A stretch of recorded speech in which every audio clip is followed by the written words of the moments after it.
John here, back again with another video, and tonight I'll be talking about and reviewing Elvis, which stars Austin Butler, Tom Hanks, and directed by Baz Luhrmann. And I have to say, I really liked the film. Now, I do have some issues here with the film, which I'll talk about in a little bit.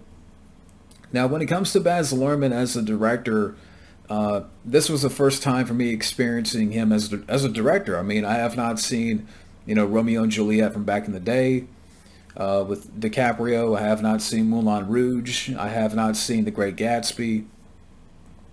So, I know that, he's known for a certain type of style and flair when it comes to his direction. And you can definitely see that, throughout the film here. It's not typical of the biopic formula. And in the past few years, we've seen other biopics, like Bohemian Rhapsody, Rocket Man. They made one about Judy Garland. And I thought they were making one on David Bowie, but, I don't know when that's coming out. I haven't heard anything, about that. When it comes to Elvis, this is not the first film that's been made about Elvis. Back in the day, we had the one with Kurt Russell, directed by John Carpenter. Yeah, like I said, this is not the first film that's been made about the King. And when it comes to this film here, Baz Luhrmann, like I said, he definitely brings his flair to the film, because the film starts off pretty fast and it doesn't stop for a good while. I mean, literally the first half of this film moves at such a roller coaster pace in terms of the story. Going through the early years of Elvis, to becoming famous. Which may or may not be appealing for some people because of how fast it moves and the way it, transitions between scenes, parts of his life.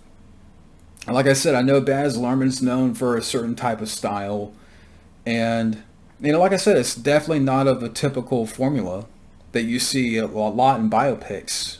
Where it's more about, taking it slow, telling the story, telling the origins, and what have you.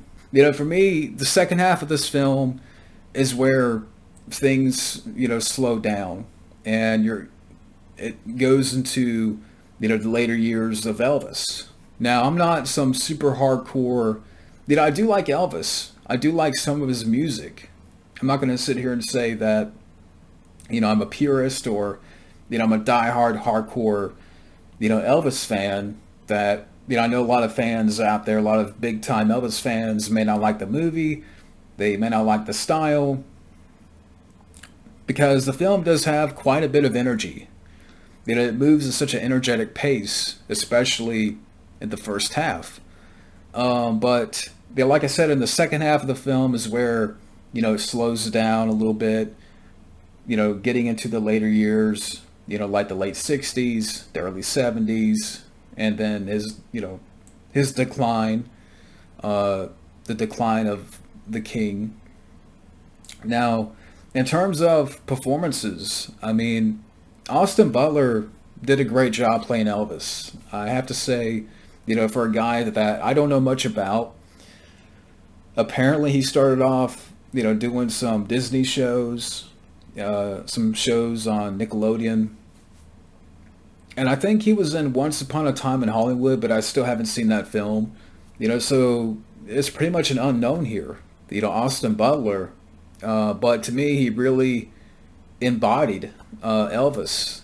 And to me, did a really good job playing Elvis Presley. Like I said, he really embodied the role. And to me, he steals the show here. He's one of the best parts of the film is his performance.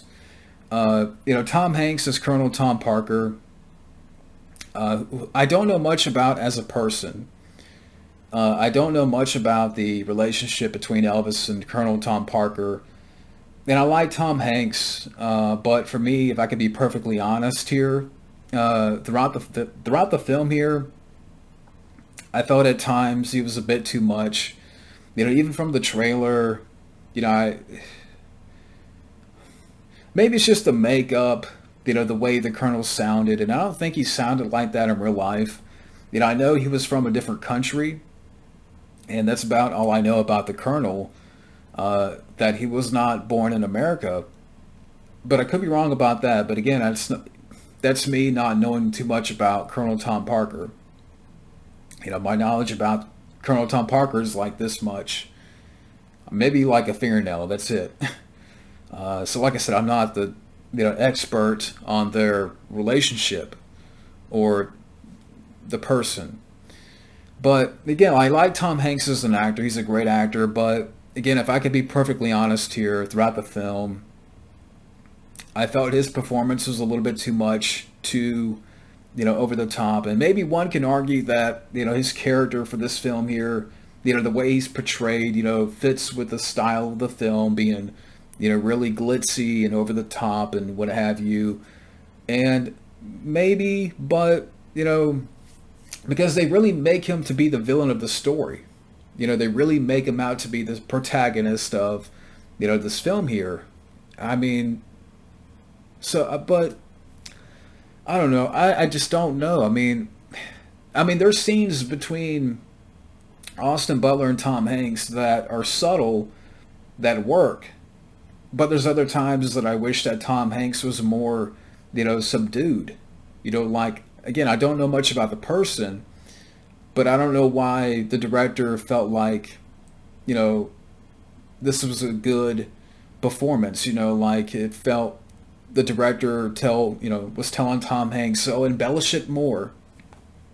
For some reason, with the voice and the makeup, and again, I like Tom Hanks as an actor, but it,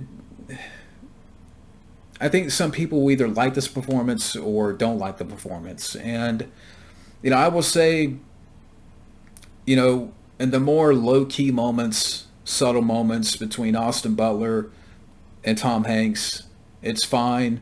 But there's other times where he comes off a bit too much, too over the top, and then I don't know if honestly you needed Tom Hanks in this movie. I mean, I get he's a big name, he's a big sale, um, and really throughout the film, it's told through his eyes, and that's another mistake, another problem that I have with the film, is that throughout the film, it's told through the narrative of Colonel Tom Parker, Tom Hanks's character. Sometimes there's moments where I'm like, I don't know what he said, and that's kind of not a good thing. But like I said, just Tom Hanks, I just felt that it felt too heightened or too embellished, too much, too over the top at times. Again, when he's not doing it, when he's not going over the top, it's okay, but that's just my opinion. Now, the cinematography, the style, the music is on point. Aside from a couple of other, like early on in the film, when they're telling the beginnings of Elvis, you have a couple of pieces of modern music in there, and it to me did not belong at all. I don't know why the director felt that you had to include some type of modern music. I mean, this is Elvis we're talking about here. A big icon, with some great songs. You mean to tell me you could not, incorporate more of this song in here or that song? But why do we need modern music in a film like this? To me, that was very, very oddly put. It didn't belong at all.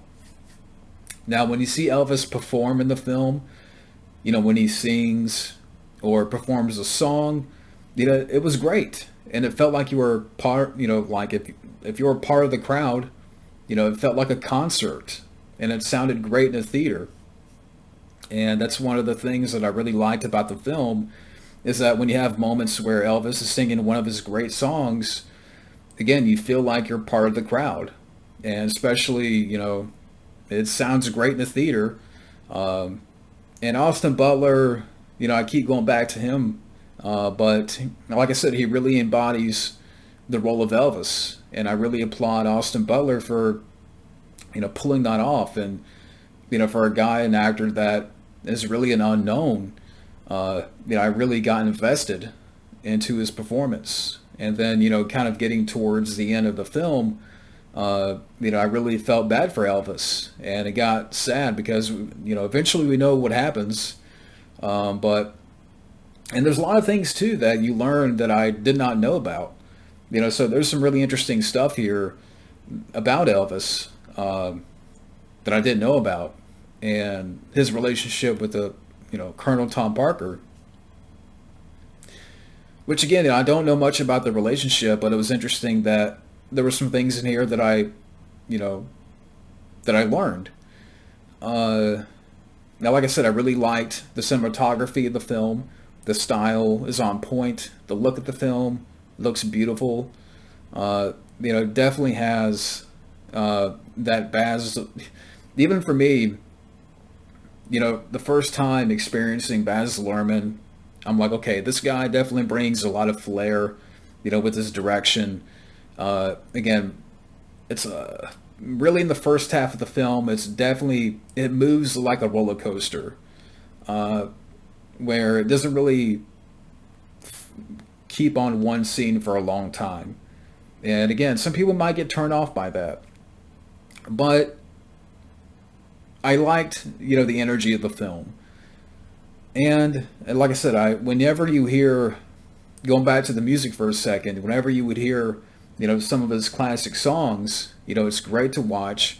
Uh, it's great to see, and you could definitely, that Austin Butler put a lot into, playing Elvis, and he studied and all that stuff, and it's great to hear some of the songs, some of the classic songs. And like I said, it definitely got sad there in the end. And overall, I would say at the end of the day, to me, I really liked this film. Uh, and this may not be everybody's cup of tea. I understand that. People out there that are, Elvis purists may not like the film because of the style, especially in the first half. And it is a long movie. I mean, this film is about 2 hours and 40 minutes. But, what to me separates this from other biopics, for one, the first half of the film, it moves at such an energetic pace, and then it kind of brings it back down in the second half. And I don't, in the past few years, I've seen biopics like Bohemian Rhapsody and Rocket Man, which that was more of a musical. But I really dig the energy here with this movie. That you start off high and then you kind of come back down low. Uh, and some people might say, well, you know, they should have taken their time a bit more and, you know, don't have it be so rapidly edited, what have you. So I get that. And again, I understand this may not be everybody's cup of tea, or, some people out there that are big purists of Elvis, they may not like this. And, but, overall, and like I said, issues with the film. So, okay, let me break it down. If there's like pros and cons here, Austin Butler's performance to me is a strong point, and he's one of the best parts of the film. Uh, the cinematography is great. The music, for the most part, is really good, aside from a couple of pieces of modern music that did not belong in the film. There's definitely a lot of flair with this film and flashiness in terms of direction, and it's quite energetic, in the first half of the film. Uh, and you could say maybe I'm kind of going ahead of myself here when it comes to the cons, but yeah, I can understand if somebody out there says, well, they could have cut out, because you look at the runtime, you could have cut out, like 20 minutes or 30 minutes, and I understand that. But, when it comes to the cons, like I said, Tom Hanks to me he was a weak point for me, if I could be completely honest. Again, I like Tom Hanks as an actor, but I felt that his performance here was too embellished. I don't know what they were going for. Just okay. It's one thing to have him in the makeup, but why do this accent? From what I understand, even the Colonel didn't have that much of an accent. So again, I don't know if it was the director, that told him to embellish it, or go more with it, or amplify the accent or whatever. But to me, I would say Tom Hanks is a bit of a weak point here, with the film and telling the story through his narrative. I'm like, just give me more of Elvis. Just give me more of Austin Butler's performance, and Elvis's story. So I would say that, maybe you could cut out 20 minutes, and I can understand that. But like I said, this is not. I would not say this is a flawless film, but I really liked, again, the energy of the film. Uh, Quite different from what you've seen before, and in a way that was kind of refreshing for me. And so yes, I really liked the film, and the end, the way the film ends, I thought was a nice tribute to Elvis, and sad too. I mean, the guy died way too young, and yeah, so that's my review of Elvis, 2022 film. I just want to say thank you guys for watching, and I will see you later.